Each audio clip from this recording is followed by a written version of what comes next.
welcome back to my channel.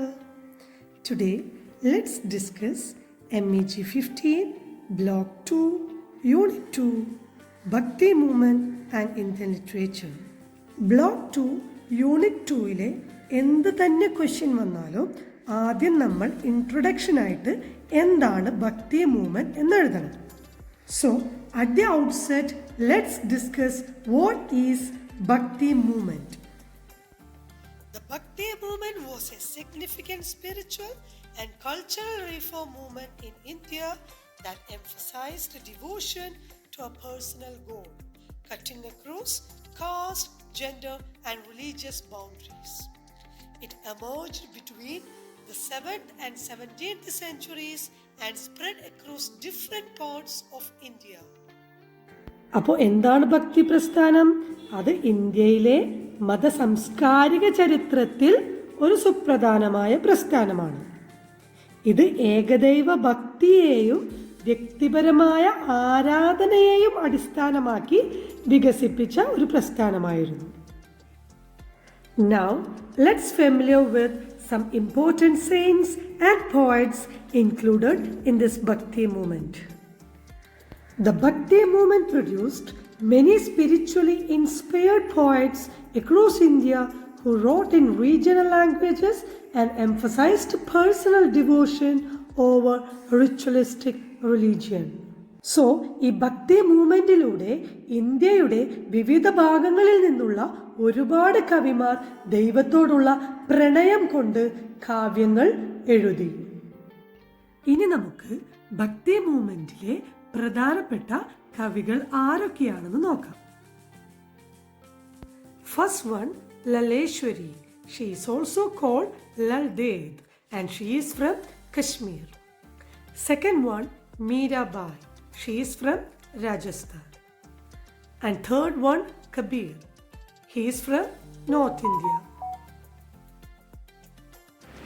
Now let's know about the famous poet Laleshwari or Lal Dev. She was a female mystic and Shaivite poet.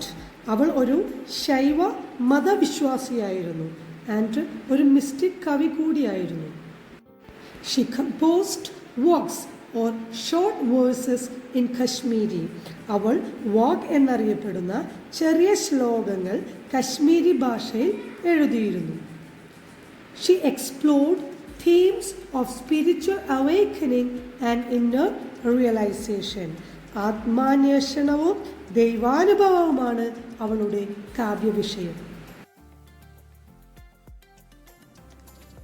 Now let's familiar with 3 works written by Lal Dev.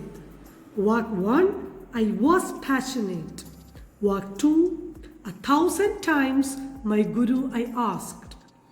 Work 3, day will be erased in night. Let's check the explanation of work 1, I was passionate. I was passionate, filled with longing. I searched far and wide, but the day that the truthful one found me, I was at home. ഈ വാക്കിൽ ലൽദേവ് ആത്മീയാന്വേഷണത്തിലെ അനുഭവം വിവരിക്കുന്നു. ആത്മാവിൽ തീവ്രമായ ആസക്തിയും സത്യം തേടിയുള്ള ദാഹവുമാണ് ആദ്യത്തെ വരികളിൽ പ്രതിപാദിക്കുന്നത്. അവർ ദൈവത്തെ, അതായത് സത്യത്തെ കണ്ടെത്താൻ അകലെ ആകാശത്തിലും ഭൂമിയിലും തിരഞ്ഞു നടന്നു. എന്നാൽ സത്യം അവളെ കണ്ടെത്തിയ ദിവസം അവൾ തൻ്റെ സ്വന്തം വീടിലാണ്. അതായത് ആത്മസാക്ഷാത്കാരം പുറത്തല്ല ഉള്ളിലാണെന്ന് ഇവിടെ കവി സൂചിപ്പിക്കുന്നു. ഇത് ആത്മീയതയുടെ ഒരു ആഴമുള്ള സന്ദേശമാണ്. നമ്മുടെ ഉള്ളിലെ ദിവ്യതയെ തിരിച്ചറിഞ്ഞാൽ സത്യം കണ്ടെത്താൻ കഴിയുമെന്ന് കവി പറയുന്നു. എല്ലാവർക്കും ഈ വീഡിയോ ഹെൽപ്ഫുള്ളായി എന്ന് കരുതുന്നു. ഇനി വർക്ക് 2 and 3 അടുത്ത വീഡിയോയിൽ എക്സ്പ്ലെയിൻ ചെയ്യുന്നതാണ്. So please like and comment in my channel.